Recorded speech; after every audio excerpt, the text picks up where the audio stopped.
Yo, what's up? Welcome back to Icing the Puck. Man, has it been busy lately? And your boys have been busy, but the NHL has been on fire. Guys, we just finished up with the trade deadline just last Friday. We're coming to you right now to discuss some of these trades. Who's our favorites after this? Who really made some questionable moves? I mean, there's a lot of that. There's a lot of everything in between. But first things first, Jordan, how are you doing? I'm okay. I was sick last week. No episode there, but I moved. New setup, new New studio. studio over here for me. But yeah, moved, got sick. Well, got sick while I was moving. Never fun. But yeah, it was a good week last week. Lots of moves, lots of trades. Oh yeah. It was nice to have, kind of a full week of hockey, another full week of hockey. And yeah, it was a really good week last week. Very excited to talk about all these trades. What about you? I'm good, man. I'm good. It's kind of the same. I've been really busy. New schedule at work, just all kinds of stuff going on. Guys, once again, we're normal fellas. We get sick, we have jobs, things happen. We've only missed 2 episodes this whole cycle that we've been back. So, listen, it happens. And Jordan's over here studio mogging me. Look at this. Studio mogging. My studio Not even done. worthless. I might still change up some stuff. I don't know. I haven't Okay. decided yet. I was thinking about getting like a Colorado Rockies like curtains. I thought Ooh, that would that'd be be kind pretty of sick. sick. Yeah, but oh Yeah, mine just it's my guest bedroom. I got a little too much stuff in here. I think I say it every time. I wish y'all could see the cool watercolor paintings I have of all my team stadiums. My pucks are over here. That'll be an off-season tour video. All right, but listen, enough about our studios. Let's get into this, man. There was, maybe not the craziest trades we've ever seen. Some, but nothing like the Mikko Rantanen fiasco last year or like the Huberdeau Kachuk thing a couple years back. But we did have some big ones this year and some ones that really kind of flew off the board. And I don't know, which direction do you want to go? Do you want to start with some questionable ones or do you want to start with ones that you're really impressed with? I don't know because I can kind of talk about both. Let's start with some questionable ones. I'm gonna name one. It's been on my mind for a while now. Really wanted to address it here on the episode. We got Mackenzie Weegar going to the Utah Mammoth, and they send over Ali Mata, Jonathan Castagna. I don't know how you say that. He's a prospect. And Hmm. 3 second round picks all in 2026. Now, Jordan, I don't know about you, but this might have been the biggest overpay of the entire trade deadline, in my opinion. I agree. It's like for such a new team, they're kind of selling their future out here for a second. Like Mm-hmm. that's a lot of draft picks, and that's a lot of draft picks, not a lot of return player wise. And or I'm sorry, like that, like it's a lot of draft picks. They're not like super high end players like Mata. I mean, he's okay. I mean, he's a depth guy. Yeah. And then, like you said, Costa Castagna, I think is how you say Ganya. it. I don't know. He's a I mean, he hasn't played prospect, any but games. Yeah, he hasn't played any games in the NHL. So, I mean, who knows? I mean, but the thing I would have made this maybe a little better for them, but even still, I still think it's an overpay, was maybe retaining some salary. Um, he's got a big didn't even see salary over that. there. Yeah, Uyghur's got a pretty big salary, and I'll say this, it's not huge. Okay, like 6.25, I believe he makes, which by all means is kind of small compared to the market that we know now. But for a guy who's on, in my opinion, the wrong side of 30, and I might rant a little bit here, but the fit just doesn't make sense to me.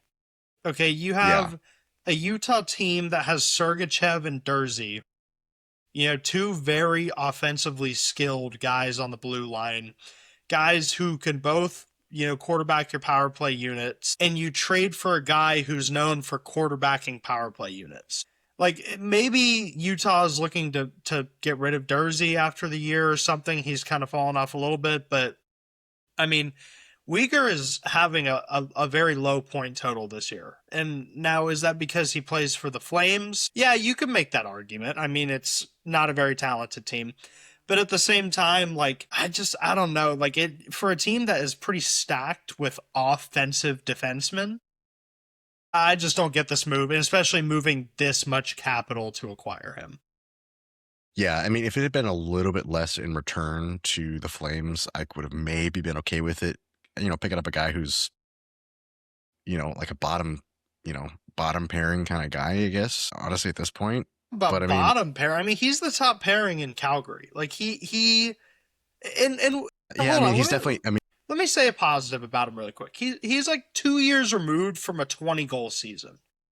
Like yeah, I get it. When he was in Florida, he was basically a forward. Like he was a lot like Bouchard, But I don't know. The fit just doesn't make sense to me. It doesn't. It doesn't make sense. I don't know if saying he's basically Bouchard Okay, is okay, a all right. That compliment. was a little too far. A little too far. Yeah, I mean, I know it's a stat that a lot of people don't like to look at, and a lot of people say it doesn't really say anything. He's minus 35 on the season. Yeah, That's pretty bad. And you once again, this is something that a lot of people will blame on playing for Calgary, but minus 35 is it's pretty low. That's Being pretty low. that low takes more than just playing for a bad team. That's like Yeah. actively being bad. So I mean, unless Utah knows something that I don't, which I mean they see a lot more of these players than we do. I mean, there could be something there. I mean, it could be something that nobody else is seeing. We could be completely wrong on this one, but I mean, I'd give it like a solid like a D. Yeah, I would give it a D, maybe like a D plus at best. But the only reason I could think they made this trade is this is a team that hasn't made the playoffs in a long time, going from their Arizona days to now their Utah days, and maybe that in their mind a big move would kind of get them over that hump and into that, solidify that wild card spot while the Pacific is kind of weak. But I mean, you didn't have to give up this much, so I think we could both settle on a D here for this trade. Is there one that you want to move on to, or you want me to start rapid firing? No, you keep rolling them. You keep rolling with it. Okay, we're going to roll into the next one here. We have another Edmonton trade. Well, it's really two Edmonton trades. I want to kind of lump them together. Edmonton made two trades with the Hawks. We got Jason Dickinson with 50% of his salary retained, and Colton Dock going to Edmonton for Mangiapane and a conditional 2027 first. Add on to that the first big trade of the deadline. They got Connor Murphy with 50% of his salary retained and for a 2028 second. So did Edmonton improve with these trades, or are they still the same old group that they were before? They didn't fix their problem. I mean, I don't really know what else to say. Like, none of this solves any of their issues. It's just moving money and moving players around. Like, it's literally not doing anything for them. I mean, I don't know what to tell you. I mean, that's not their problem. I mean, their decor is part of the problem. Yeah. But they're like, you know what we need? Let's just go get a bunch of centers. Well, like, Murphy is a defenseman, but like he is a defenseman. But like, still, he's not solving. And yeah, no, I see her chomping over there.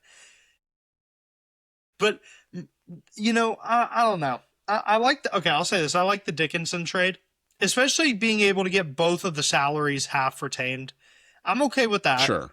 And Dickinson, he adds depth into that center position and can help them get a fourth liner. He's almost like the Connor Brown that they had the past couple years, who's in New Jersey now. It's kind of filling that void, because they got to the cup with a lot of gritty guys down in the depth, and I think they didn't have that this year. But then at the same time, like, we look at Edmonton every year, they add like one or two veteran centers and forwards, and their careers just go sideways. Like, you look at Jeff Skinner, you look at Victor Arvidsson, you look at all the guys that they've added the past couple of years, it didn't work out, and I don't know. And Connor Murphy is hurt all the time. So I don't know, man. Like, and once again, they didn't address their issue. They didn't address the goaltending position. Yeah, and I don't think they can. I mean, we have more knowledge now, being after the deadline. But did you see the stuff today about apparently Tristan Jarry got into it with the team at practice today? Yeah, I saw that. No idea what that's about exactly, but I mean, more of the same, dude. More of the same. You know, it's funny. They got into it with Skinner at one point last year. Okay. Now they're getting into it with Jari. It's, It's same shit, starting to different look day like type a. deal. Is it a goalie? Like the goalie's a problem, or is it just poor leadership and poor management? I'm leaning more at this point now to poor leadership and poor management. We've talked about it Well, in the past, but Jari was having, almost like you could say a comeback season for the Pens. Take that as you will. He gets mhm. traded and now he has career lows in Yeah, Edmonton. yeah. I mean, he was doing decent with the Pens, and then got shipped off to Edmonton, and then all of a sudden, yeah. Yeah, I mean, is it just that bad to play for them, or what? I guess so. I mean, we may be onto something with the poor leadership there. I'll give both of those trades like a C because they filled some holes Yeah, I mean, defensively, but they definitely are moves that are like playoff moves kind of thing. It's just like you said, like adding some experience, some depth, some yeah. grit for the playoffs. But that doesn't help you if your goaltending and the rest, like, you just can't win. Like, Yeah, if you can't stop shots on net, what are you going to do? yeah, yeah. I don't know, Dude, man. this is wildly off topic. I'm sorry, this is wildly off topic here. Dude, have you seen the last? I haven't watched any of it. I'm ashamed to say, but sue me. The Paralympics, right? The hockey, dude. Team USA, they need to get Killing it? tested for, like, dude, their last two games. So their last game was against Italy, right? Okay. Italy had 4 shots on goal. USA had 50 something and 14 goals. Their game today was against, I think it was against Germany. Mm-hmm. Germany had 1 shot on goal, 0 goals. US had 41 shots on goal, 11 goals. Well, maybe the Paralympic team is where it's at this year for USA. Is Team USA about to sweep all 3 Olympic types? Putting up rookie difficulty goal numbers like they're Dude, playing right? NHL. Yeah, That's sorry, crazy. that was super off topic, No, but no, no, you said no. they I can't didn't. stop shots on goal, and I thought it was funny. I didn't even know that the Paralympics were happening. I mean, sue me. Yeah, At this point, I don't yeah. care I'm anymore. I am kind of ashamed to say, it's like, damn, that's kind of, like, am I a true fan? Dude, if I add any more hockey to watch, like, I'm gonna lose Yeah, it. yeah, we're already booked up, Dude, guys. I'm watching NHL. I'm watching highlights of NHL games that I missed.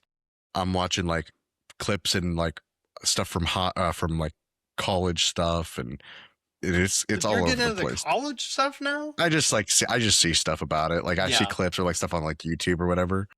It'll just be like recent, like, clips or recent Mm-hmm. highlights and stuff like that from college games. Yeah, I mean, I'm not, like, actively watching a bunch of it, but yeah, Yeah, it's like, what are you doing over here? She knows I'm recording. She's like, it's time. doing everything she can to make But noise. she's got so much more space now to, you know, Yeah, to roam.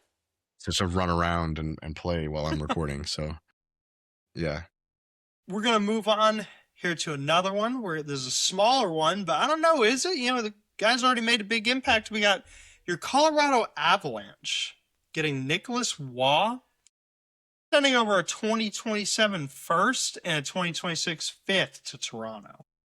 What'd you think of this one as an Avs fan? What do you think? So both the moves that they made prior to, like, the actual day of the deadline. So the one they made on the 4th with Blankenberg, I liked that one as well. I like that one. Just depth, like, just straight up defensive player. I mean, low salary, whatever. I mean, he's just a depth defensive guy, especially after they traded. They kind of sacrificed a little bit of offense when they traded away Sam Gerard, and then filled that spot with just a true defenseman. So they're really offensive, like, top 2 pairings, with McCarr and Taves, and then with Burns, and then And you've got these Malinsky? guys who are more defensive. Malinsky is also pretty offensive minded. So they've got kind of a good mix on all of their lines at this point now. Yeah. And then, there was some rumors going around about some of, the trades that Colorado was trying to make with, some other teams, with the Leafs, even actually with McMahon. Yeah. Yeah. And that didn't happen. He went over to Seattle. Yep. And then picked up Nick Waugh. I actually kind of like that. He's already had an impact. I think he's got a couple assists. He had a goal this weekend, and yeah, I mean he's just more depth on the forwards. He plays center and winger, so it's Mm, kind of having it's kind of nice having that flexibility. And I mean, I like it. I don't like as much that they gave up a first round pick. I would have hoped to see something maybe like a second or a third, and then the fifth round pick. yeah. But you got to do It's what you got win to now, do. baby. It's a win now position. Absolutely. Excuse They're me. in the best position of any team, so why not add Yeah, as many pieces as you can? exactly.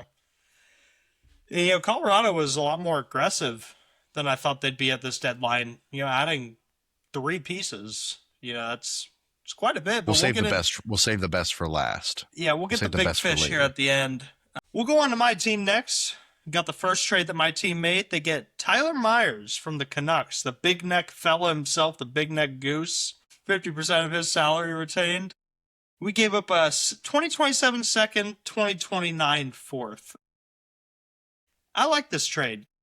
Dallas fans know this. All year we've lacked physicality.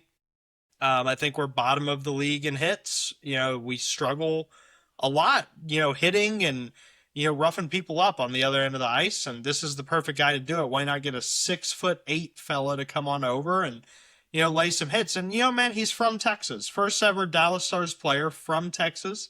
Start a regular season game. He's from Houston. You love to see it, man. Like, I'm here for it. He's only going to be $1.5 million each year for an experienced defenseman. He is 36 and he'll be 37 next year. We have him through next year.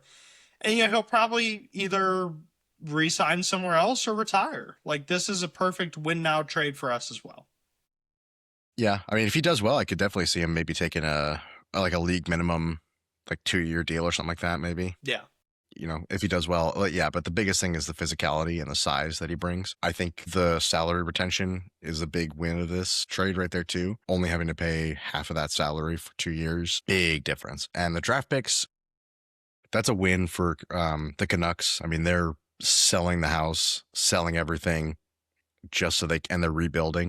So they're going crazy on draft picks, Mm-hmm. which, I mean, a lot of other teams have showed that's the way to do it now is, draft young players and rebuild the right way. Slow, a couple years, Yeah. take a couple years, build up, and then you're a contender. So, I mean, as long as they follow that formula, I mean, I could see them being back in a couple years. Yeah. But I mean, I think it was a good trade for both sides. I definitely think Dallas got what they needed out of it and didn't have to give up a lot for it, which is nice. Yeah, I would definitely give this one a B plus. It's not A caliber because it's not the biggest impact, but it's exactly what the team needed, and it's being Yep. able to only pay $1.5 million for him is incredible for a team that is super strapped for cash right now. So I will take it. And we're gonna move on to maybe let's discuss this controversy. This one's kind of fun. The whole Colton Parayko situation. A little crazy. It's not a trade, but it was about to be a trade, and so much so that the Buffalo Bills even got involved. The Sabres had Josh Allen call Colton Parayko, I guess they're friends, and try to convince him to come to the Sabres. And it was breaking that the Sabres had traded a first round pick and, a prospect for Parayko, and Parayko denied the request. He wants to stay losing in St. Louis for the rest of his career, I guess, but Yeah, I mean, it's kind of a little weird, but at the end of the day, players do choose where they play, and they have the no trade clause and stuff like that put in there for a reason. yeah. I mean, if I were him, I mean, he has to have a pretty good reason because as of last night, Buffalo is top of their division. Hell yeah, they So are. crazy turnaround in one season. Insane. Again, we talked about it a bunch of times. All it took was a change in management, and then all of a sudden your team is great. Like, holy crap. Like, it's crazy. I mean, if I were, I would definitely rather play right now for Buffalo than St. Louis. Yeah. But I mean, maybe he's just like, nah, I'm good. I'm chilling, just playing and getting paid and Well, being at home. he's got this legacy in St. Louis too. I mean, he won the cup there. He spent his whole career there. He's a fan favorite. Like, I understand it for the most part, but the big fish for Buffalo, getting Logan Stanley and Luke Shen from the Jets, both of them with 50% retained. And they just trade over two prospects, a 2027 second and then 2026 fourth. I absolutely love this trade. I love it so much. I think this is exactly what Buffalo needed. Buffalo has so many defensemen that just love to play offense. You know, like the only all around guy they really have is like Darlene. He can do a little bit of everything, but like Byram and Power are both essentially just they play forward. You Forwards. know, let's be honest. And then Kesselring is good, but like this trade added two guys who were going to leave Winnipeg anyways. You know, like Winnipeg was trying to offload after their mediocre season. And like these are two behemoth defensemen, too. Like guys who are not afraid to get dirty and, you know, play true defense at the bottom pairings. Yeah. No, I agree. I'm a big Luke Shen guy. I've always liked him. Luke I Shen, I too. love like yeah, yeah. The I best mean, part about this is Logan Stanley gets to play against Brady Tkachuk consistently after he sucker punched him. that's true. That's true. Yeah. I mean, this is definitely which is crazy to say it, that Buffalo is making these kind of moves. This is a straight up playoff move. This is a like depth signing, like grit, like this is like rough hockey playoff signings. Yeah. Yeah. So, but they're like, holy shit, we haven't been in this position in a while. What do we do? And they made a good This move. move So, this move was Buffalo saying we're all in. Like all in, give us the cup. We want it. Yeah, will they get that far? I mean, we'll see. It'll be interesting. But yeah, I love this move. I'm gonna give this one like an A. A plus, honestly. yeah, I definitely put it in there with as an A. I Incredible. mean, Incredible move. yeah, Like it is so crazy to say that Buffalo is at the top of the Atlantic Division. Remember just a couple insane. months ago? But exactly, I was gonna say from the beginning of the season when they lost like 11 games in a row or something like that. And remember around like a little after Thanksgiving when you and I were just dogging on Buffalo constantly, saying how much Yeah. they've let us down. Well, yeah, I mean, and it's not so much we were just like dogging on like the individual players because like Buffalo has good players. I like a lot of the players on their team. The team was just poorly managed and just really bad. I mean, there's no Yep. denying that the team was really bad. Lacked leadership. It lacked, just overall competency. And then all of a Yep. sudden you make some couple changes and you change the culture of the team like within the season. And now they're top of the division. Crazy turnaround. Insane. But I mean, Insane. that's kind of stuff that can happen. And it's awesome. That's what hockey is interesting. Yeah, and that's the highlight of the Eastern Conference, right? Like it's the most interesting thing that's happened, and it's made hockey over on that side of the country so much fun. So I mean, I am so excited to see their stadium in the playoffs, dude. It is going to be nuts. Like those fans over there, all sports are crazy. Like they're lunatics. So I'm so Yep. excited. We'll move on to one that was, I guess, a little surprising, but I actually really like it. I'll even say that at the beginning here. Connor Garland going to the Blue Jackets in a move that I don't think a lot of people saw, and Vancouver gets a 2028 second and a 2026 third. What do you think of this one? I mean, it kind of is the same kind of thing of like Vancouver's just selling and they're getting draft picks. I mean, they got what, like 7 draft picks, A I think lot. total is from the trade deadline. I mean, that's a lot of new players. Like I mean, some of the best players in the league come from later round draft picks. They just True. play their way in. So they're banking on that diamond in the rough kind of thing. And who knows? I mean, they could absolutely find it. And Yeah. they could maybe their new franchise player could be one of these draft picks that they got this Very season. true. I mean, the guys that were on the team right now obviously weren't doing enough and they weren't confident in them and they knew they could get more for getting rid of them than keeping them around. Why waste decent players on a team that's not doing anything this year? Might as well sell them and get as much value out of them as you can. Yeah. I honestly, like, it doesn't seem very good, like from a fan perspective, but I think Vancouver did really well at the deadline, which I don't know if it's a controversial thing to say, but I think they did really well. I mean, they offloaded stuff that they needed to get rid of and they built up a bunch of draft capital. And I mean, No, I What else? agree They with had you. I really mean, nothing else they could do. they're the worst team in the league by far by 10 plus points at this point. It's like the old regime is not working. Like these guys who are still part of that playoff run just like 3 years ago, it's not working anymore. It's time to get rid of it. Now, getting rid of Quinn Hughes was questionable. He's one of the best players in the league, but it had to happen. But like getting rid of like Myers and Garland and all these other faces, it makes sense. Like keep a few pieces to build around, see how it goes. But on the other side of it, I'll talk about this.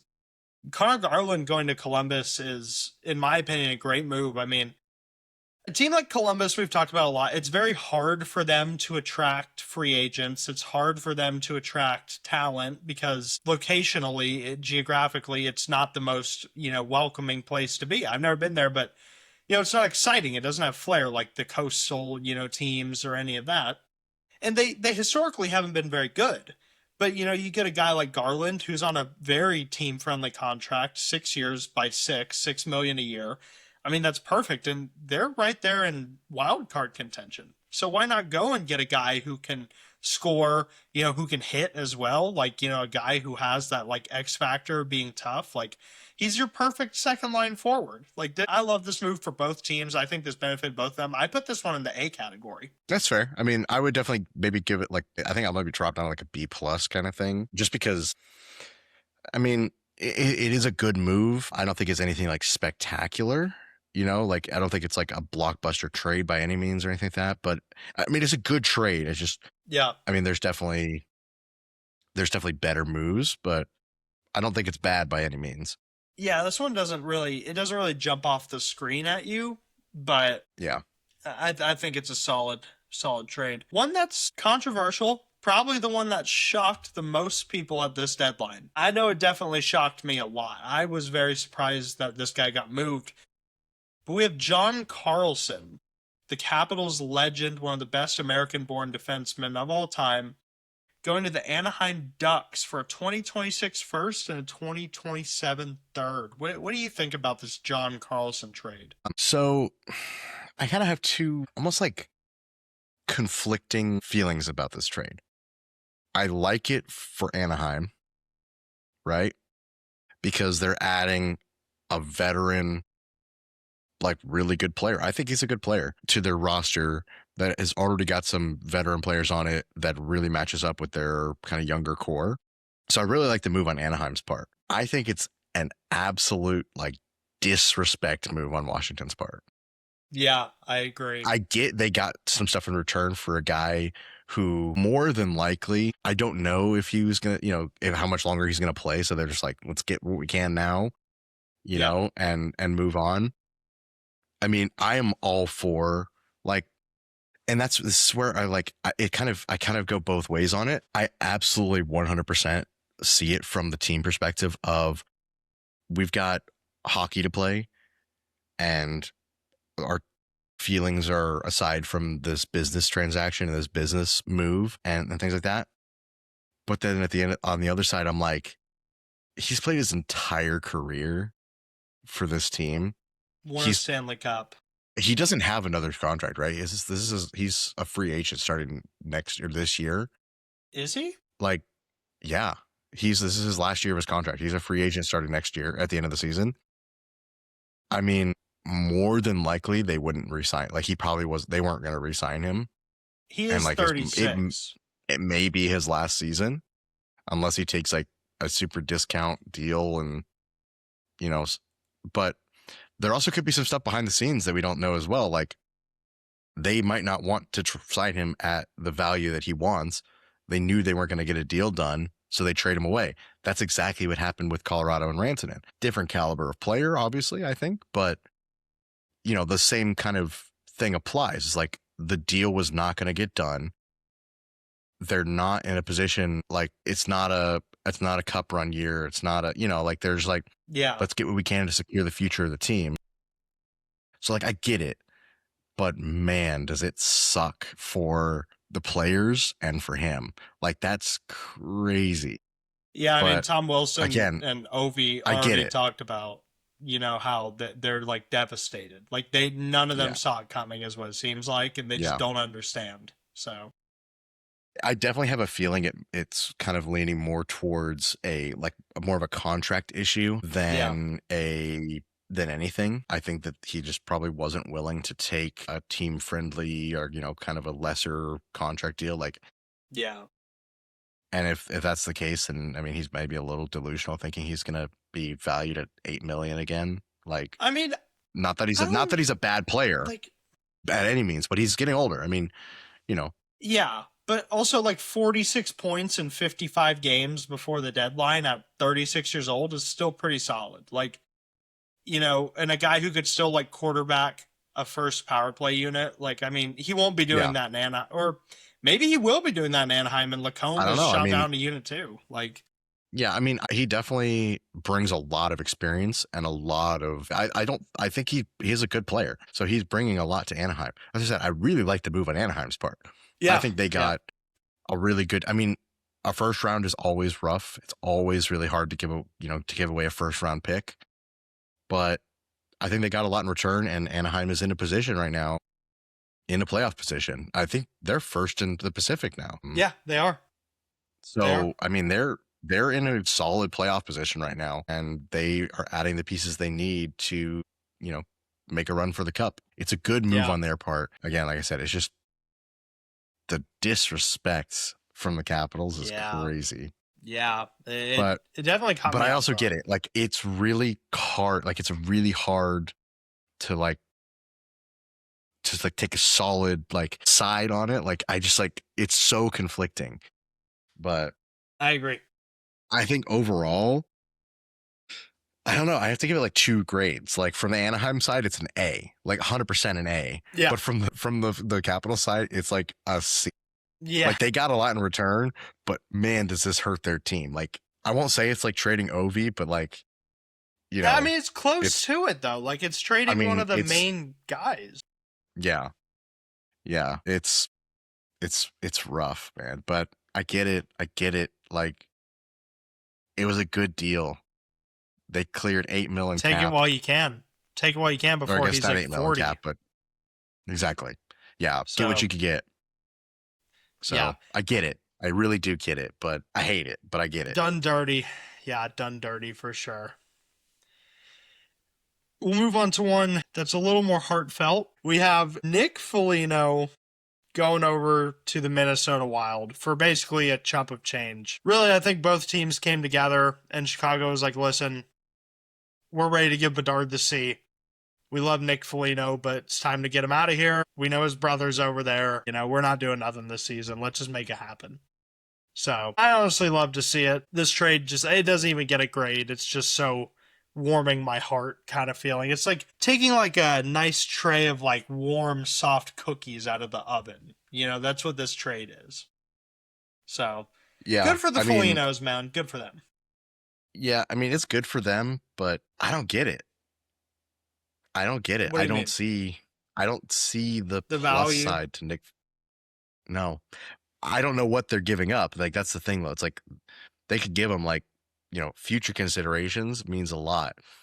Yeah. It could mean anything. It's like they could give like a seven, like a 6 round pick 2 years from now or whatever for it. Yeah. I mean, if that's the case, then sure. But I don't get it. I don't really see the value or the plus side in Nick Foligno. I mean, he might have been the captain in Chicago. He kind of just was there. He was. Yeah, it's more He so. doesn't I stand think out. it's It's a I morale think thing, it's like, maybe. yeah, it is. It's morale. It's locker room. It's penalty killing, veteran experience. It's the little Yeah. things, I think, that Minnesota, because let's be honest, Minnesota did not have that much depth after they made the Hughes trade. So they're just filling it with veterans. It's the same goes into, we could tie in the Bobby Brink for David Juracek trade, that they made. And I love that trade too. I love Bobby Brink. I think he's been great for the Flyers. Just coming over, adding more depth that they lost a lot of for giving up so much for Quinn Hughes is kind of the way I see it. But I agree with you a little bit. Like Nick Foligno definitely is kind of just a locker room morale guy for whatever team he plays for at this point in his career. How old is he? Like 36, 37, something like that? 37, I think. 38. He's 38. 38. Yeah, I mean, it's just playing with his brother, trying to give the Wild just captain veteran experience, so Yeah. it is what it is. Another Yeah. trade. I mean, it's like, I don't think I'll give this one like a C again. I mean, it's just kind of a trade. It's a trade. Take the C off Nick Foligno's jersey, put it on the grade sheet here. Yeah. We'll move on to C. What else does C stand for? It stands for curse. Corey Perry is now a Tampa Bay Lightning for a 2028 second round pick going back to the Kings. The Kings already knew they weren't making the cup, so why were they going to solidify it even more? Now the Lightning aren't making the cup. Yeah. I'm not a big Corey Perry guy. Okay. Just gonna say it. So I'm what are not you a going big to give fan of this his. trade? I mean, again, there's kind of like two grades here to look at. The Kings, they got something out of it. I mean, I'll give them like a C. I mean, they get like what, a draft pick, 2028 second round pick. yeah, a second round pick, and they retained half of his salary. Tampa Bay, I'm gonna give them a straight up an F, bro. I think this is just a I don't even know. I mean, it's I sure $1 million in cap. Actually, it's not even that much. How much?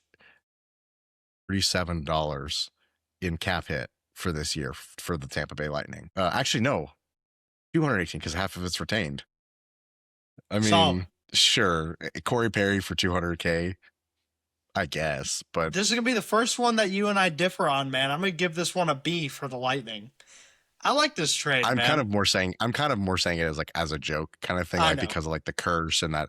I'm not a big Corey Perry fan. Just the way he looks just makes me like angry, I think Corey Perry, and what he did to Bedard. I don't like that, yeah, but pretty messed up. But for a guy that's 40, I think he's 41 now. I'm not sure. I think he'll be But like 41 before the end of the season. he might be the best, most talented like veteran player in the league. That's like of the like prehistoric category. Like what? It's him, Brent Burns, who else? Nick Foligno is in that. There's a couple guys, mixed in there, but Corey Perry is like still brings so much value to his game that it's crazy. Like you wonder why a different team brings him in every year and he just keeps scoring. Like he was on the Kings' first power play unit. Keep that in mind. And he's just a net front menace, dude. He's like the OG Matthew Kachuk a little bit. Like you gotta love this guy. And like maybe the curse is starting to lift because of his age. Like, I don't know, man. Tampa has a really good shot to make the cup. They made the cup when he was on the team and your Avalanche beat them. Okay. But if it's Avs Tampa again, like, yeah, they're gonna lose. But like, is the Corey Perry trade? I'm gonna say this: the Corey Perry trade, they got him to beat Buffalo. That's what they did. They said we have to beat Buffalo. We have to find some way. You know, but yeah, I mean, I don't know. I like the trade. I don't mind it. I think it's No, kind of I cool. mean, as like an actual trade, like actual grading on there, I mean, I definitely think it's better than an F. But Yeah, I know. it's just like, I Corey mean, Perry at it again. yeah, this guy. You know why I really don't like him? Mm. Because he played for the Oilers. Yeah, yeah, dude, he made an impact for the Oilers too. But you know what though? I'm okay that he played for the Oilers because he made them lose 2 cups. There you go. Biggest Oilers hater in the world, right here. I think you could definitely win that trophy. I should get like another, like I have these like flags or whatever. I should get an Oilers one and hang it upside down. I'm sure our Oilers audience, we have a lot of Oilers fans that follow us on social media. Like, I'm Why? surprised how many. We Yeah, might be the biggest Oilers hating show. Yeah, they'd rather watch us than watch the Oilers, that's for sure. Yeah, 100%. Oilers fans love to watch their team get like crapped on by media. They love it. The only thing I ever see like Oilers wise, like on social media, is like Oilers fans reacting to their team like losing. Mm-hmm. Yeah, it's hilarious. it's All right, funny. enough about the Oilers. We're moving on. The Red Wings getting Justin Falk, trading away Justin Hull, a prospect, 2026 first and 2026 third. What do you think about this one? I think I mean, like Justin Falk, he's puts up a decent amount of scoring for. I mean, he's definitely going to be like a bottom 6 guy. I think this is a very lopsided value. Like, I think this is a pretty a little bit of an overpay. I mean, I don't know enough about, you know, Buklanov. Is that how you Yeah, Bukelinov? I don't know Kov? I much don't know. about him. And then Justin Hole, I think he hasn't played in like 2 years in the NHL, right? No, I mean, he's been called up a couple times. You know, it's funny. He actually played at the Texas Stars game that we went to Really? earlier this year. Yeah, he did. Justin Hole, I mean, he was garbage on the Leafs. He didn't really work out for the Red Wings, obviously. He kept getting sent back down multiple times. Yeah. Like I see what you mean by it's lopsided, because I don't know if I would have given up the first round pick for Justin Yeah, Falk. that's a big one. Yeah. A first and a third, I could Yeah. maybe say like a third and a fifth, maybe would be okay with that kind of thing. But a Now first round pick, Justin Falk is a pretty solid defenseman. Like the Blues have this super underrated blue line, and it's still all the guys that won the cup with them, aside from Petrangelo. And it's like, when I say bottom, when I say that, I meant like bottom pairing, not bottom six. yeah, bottom pair.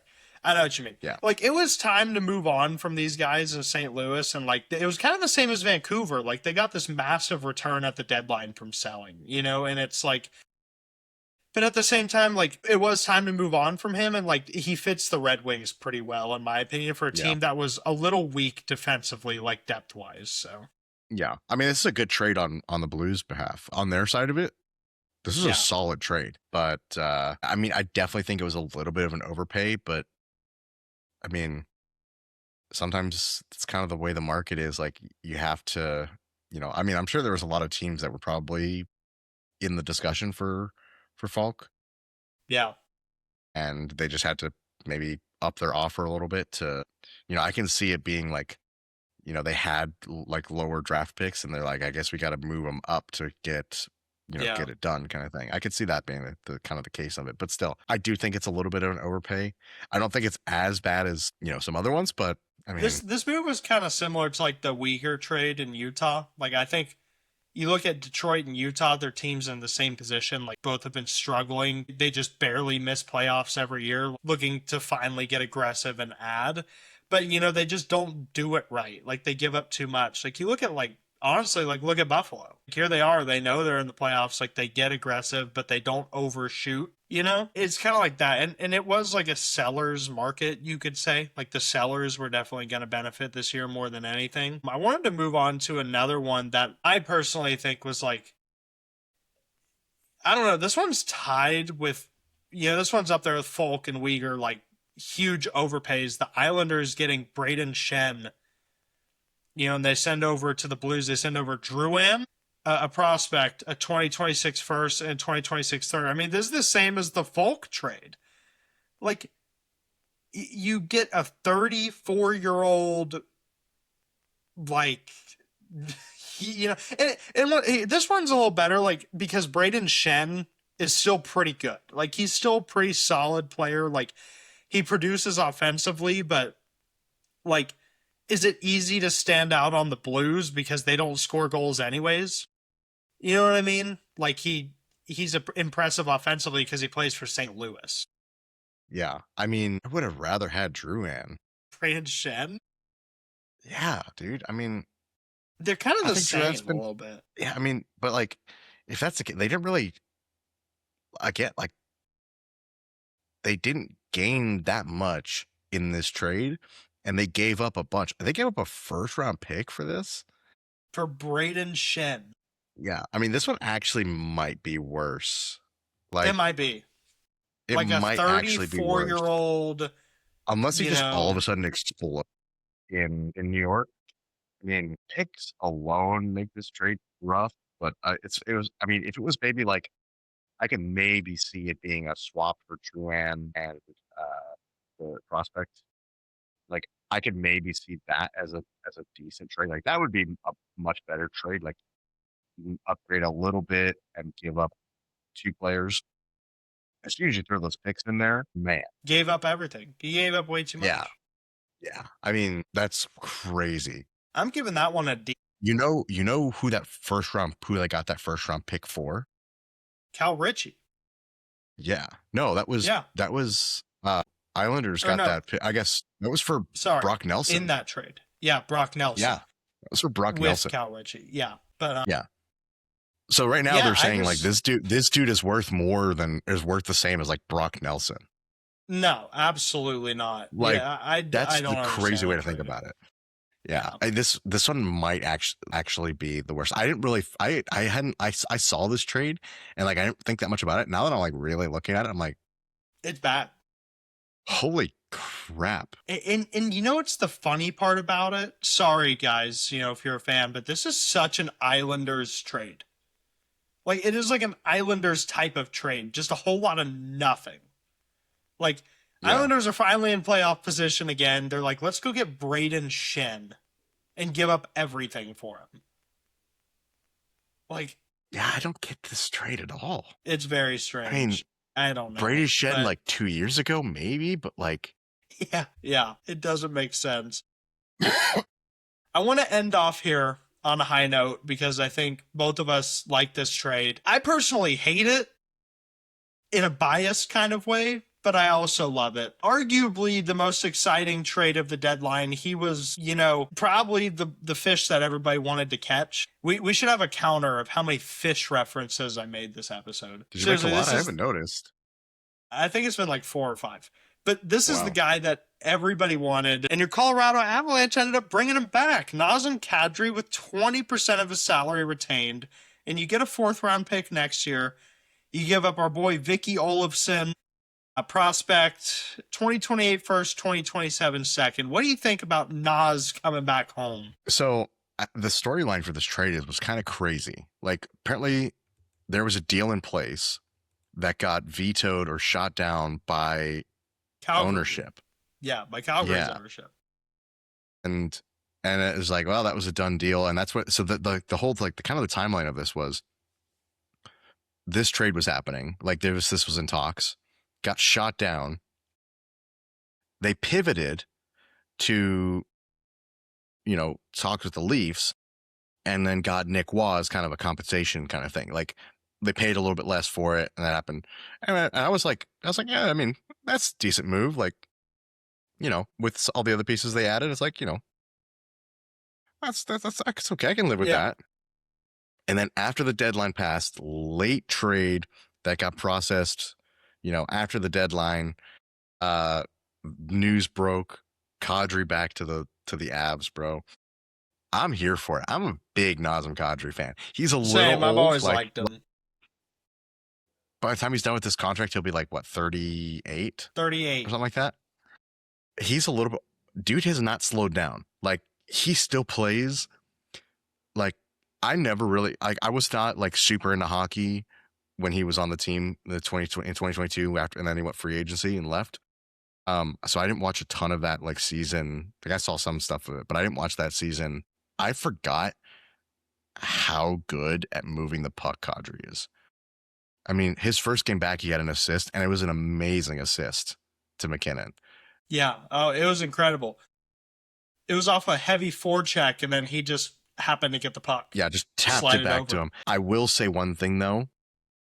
I don't necessarily think it's an overpay. I think it's a little bit of a steep thing, but they had to do what they had to do to get the deal done. I mean, I know why they did it. The first round is a little rough, like it's a little, but the nice thing about it is he's under contract for another 3 years. So, don't have to worry about, or another 2 years or whatever. Don't have to worry about re-signing him right now.